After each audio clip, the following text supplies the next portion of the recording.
Superman!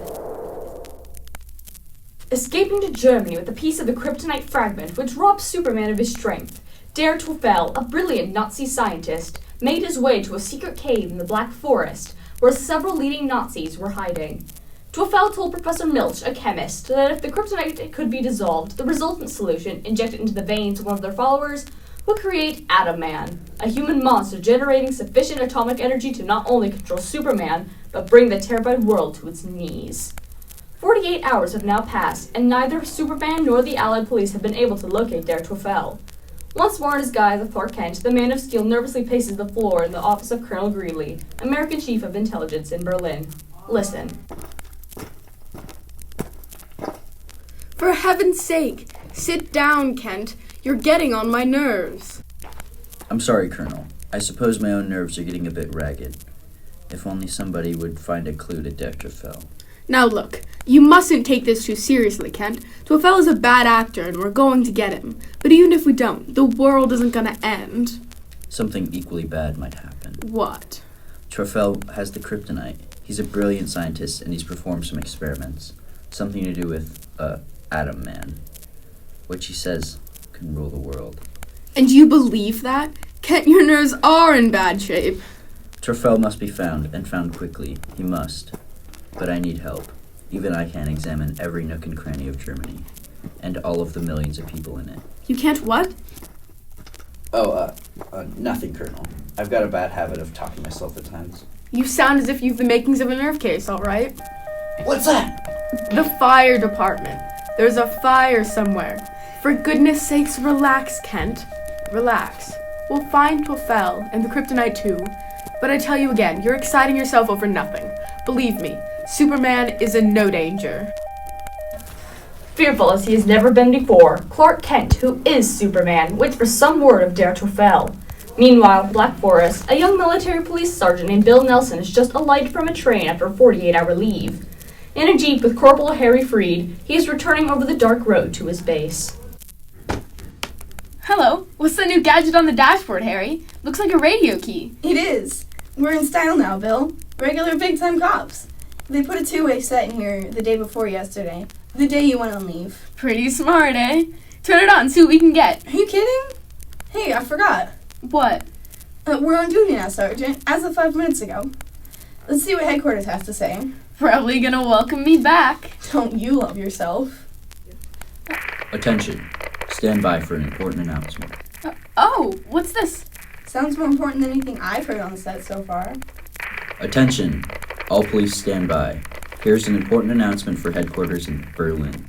From Berlin? Perhaps they're gonna tell us we're getting extra leave, Harry. Stop dreaming. It is believed that a dangerous German scientist named Der Teufel is now disguised in ragged clothing. Oh, that again. And carrying papers identifying him as Friedrich Melcher of Nuremberg. This man must be apprehended. Friedrich Melcher? He is about 5'7", weight 190 pounds, with thick eyeglasses. He is believed to have in his possession a small piece of green, glowing, radioactive metal. Take no chances with this man. He is dangerous. That is all. We've been getting that announcement every couple of hours since you left. They must want that Teufel fellow badly. Wonder what that piece of metal is he's carrying around. Friedrich Melcher. I've heard that name before. You have? Where? I can't remember, but I know I heard it somewhere. Seems to me it was just recently, too. You might have just seen it on a railway station. They're really looking for this fellow. No, it wasn't on a railway station. It was, I can't remember. Hey, take it easy on those turns! Don't worry! Don't worry.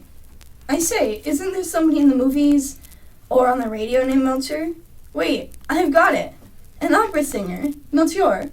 That's why it sounds familiar. Perhaps that's it.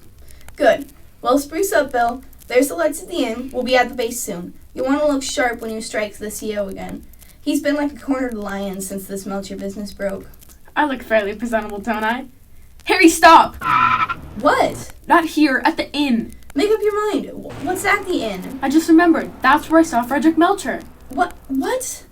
Now, wait a minute. I saw him, I tell you, 2 nights ago, just before I went on leave. Pull up in front.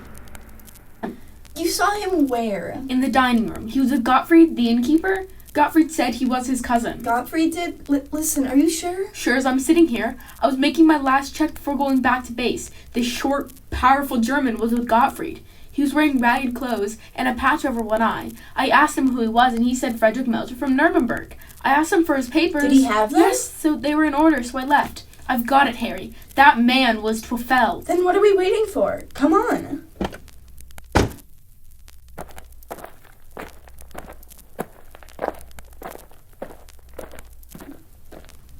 He hasn't closed up yet. No, better check your gun. It's right, let's go. I didn't see anybody around when I was here yesterday, or today. He could be hiding in one of the rooms. Or in the cellar. If he isn't, Gottfried will know where he is. I never did like that rosy-cheeked Hun. Always fawning. Well, here we are. You're in charge, Sergeant. Proceed. The place looks empty. Here comes mine host. Good evening, Sergeant Nelson. Good evening, Corporal Freed. I'm happy to see you back, Herr Sergeant. Did you have a pleasant leave? I was just about to close the inn for the night, but allow me to offer you a glass of wine. No thanks. We came to see your, cousin. My cousin?